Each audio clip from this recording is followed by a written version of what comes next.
You ready? Yeah. Okay, my next big event is the warehouse fire.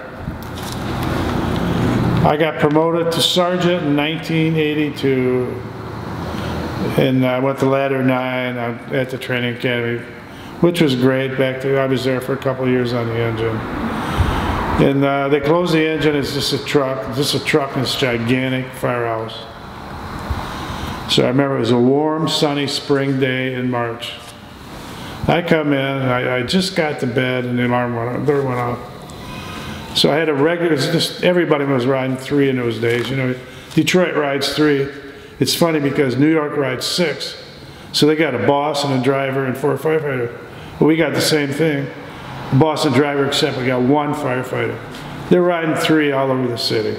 So my 1 firefighter was a new trial man getting his truck service.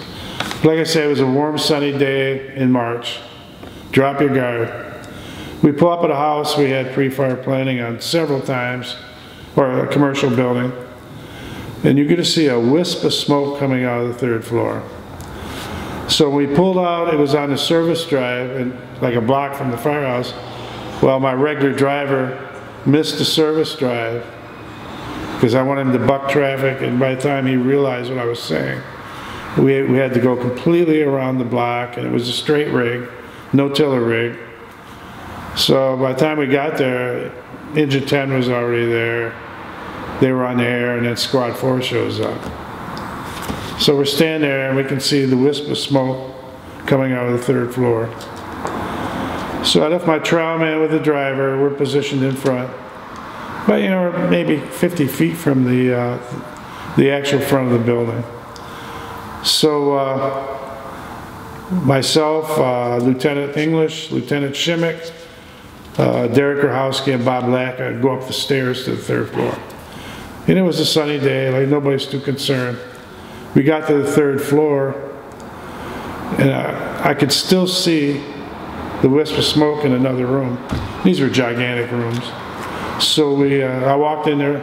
I can't remember if anybody with me or not, but it was like a dozen gigantic bales of rags in there, and they were the size of cars.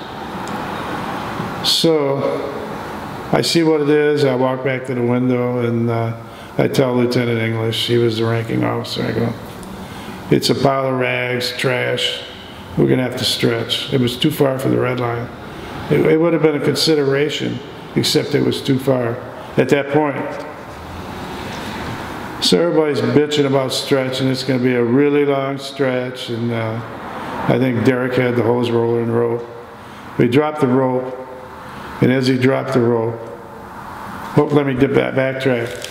I was the only one with the radio, and all the companies there, so the city was being stingy. The truck had a radio, so we called it in. Then Derek dropped the rope.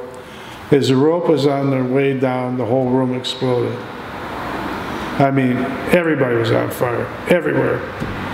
No explanation. So myself and Bob Lack, we were at the end there. We turn around and go over to where we thought the doorway was, and it was a brick wall. By now, we're completely enveloped in fire and smoke, so I felt Bob leave, and I dropped down on my belly, and I could feel just a little wisp of cold air, so I assumed at that time the doorway was closed, and it seemed like an eternity, but I'm sure it was just seconds. And the wind shifted, and all of a sudden, Walt Grisco and Mike Cleveland were standing there at the top of the stairs, around the corner. So the wind had shifted a little bit. We made it back to the window. Everybody was gone. I didn't realize Lacka was like 300 feet at the end of this room at the other window. So we go down, we run down the stairs, and I see somebody laying on the ground. It's Paul Shimeck. He had jumped out of the window. Well, I found out later he jumped. Derek Grahowski jumped out of the window, landed on the power lines, did a trampoline, eventually hit the ground. I think he broke his shoulder, if I'm not mistaken.